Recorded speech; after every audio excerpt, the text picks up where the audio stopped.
Salut les amis, cette semaine on va parler couleur, mais pas que photo couleur, on va colorer notre modèle complètement de façon à avoir une photo qui va être bicolore. On va faire une bichromie, on a opté ici pour une espèce de bleu cyan et du rouge, mais ça pouvait fonctionner avec n'importe quelle couleur. C'est Perrine qui s'est encore collée à la tâche pour vous servir de modèle. Je vous encourage donc à aller la suivre sur ses réseaux dont vous trouverez l'adresse en dessous de cette vidéo. Je vais vous expliquer maintenant comment on a monté cette photo. Alors, l'idée c'était d'avoir son visage qui soit cyan et une partie de son visage, de son haut du corps qui soit cyan, et d'avoir deux côtés rouges qui reviennent de derrière pour enrober, vraiment entourer les côtés, et d'avoir donc cette bichromie cyan-rouge. Pour ce faire, j'ai donc décidé d'utiliser comme lumière principale pour le cyan un réflecteur standard 24 cm avec une gélatine cyan, et derrière elle, j'ai mis mes deux V-flat ouverts avec le côté blanc orienté vers elle, et dans ces deux V-flat, j'ai mis deux flashs avec des gélatines rouges.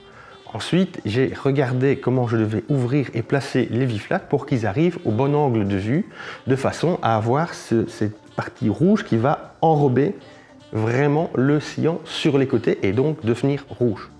Pour que le rouge soit prédominant, il suffit qu'il soit un petit peu plus intense que votre cyan, et donc il y a un petit peu plus de puissance dans vos flashs.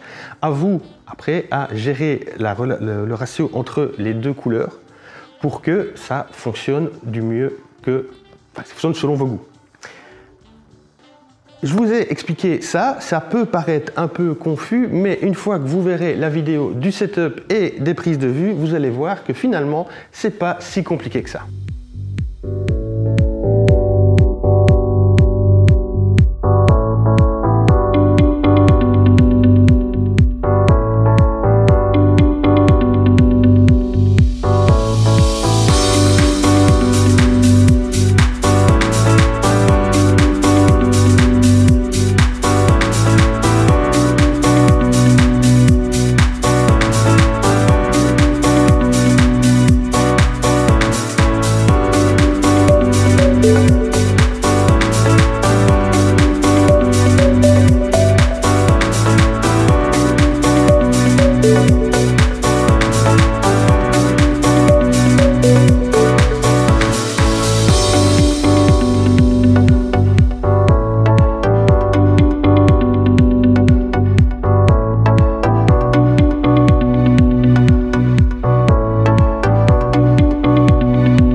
Voilà, vous avez vu maintenant comment c'est fait, ainsi que le résultat de la photo finale. Vous pouvez évidemment déplacer et tourner et orienter votre modèle un peu comme vous voulez pour jouer avec les deux couleurs. Il n'y a pas de limite, il n'y a pas de bien ou de mal, on est purement dans la création artistique, et donc faites-vous plaisir, innovez, faites des tests. Au pire, si c'est pas beau, personne à part vous et votre modèle ne verrait les résultats. Donc lâchez-vous et soyez innovants. J'espère que cette petite vidéo vous aura été utile pour essayer, si vous n'en avez pas encore, d'utiliser des gélatines.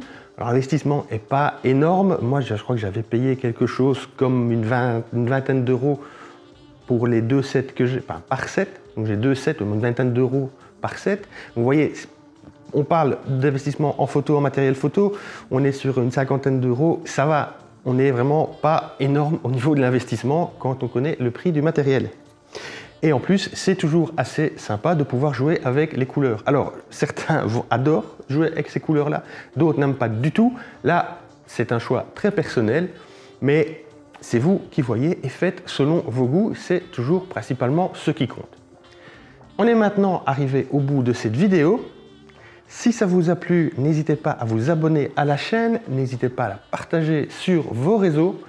Je vous encourage une nouvelle fois à aller suivre Perrine. Vous avez son adresse en dessous de cette vidéo. Vu le nombre de vidéos qu'elle vous a fait, je pense qu'elle le mérite. Moi, j'ai fini mon travail pour cette semaine. Je vous dis à la semaine prochaine et on se voit bientôt. Ciao!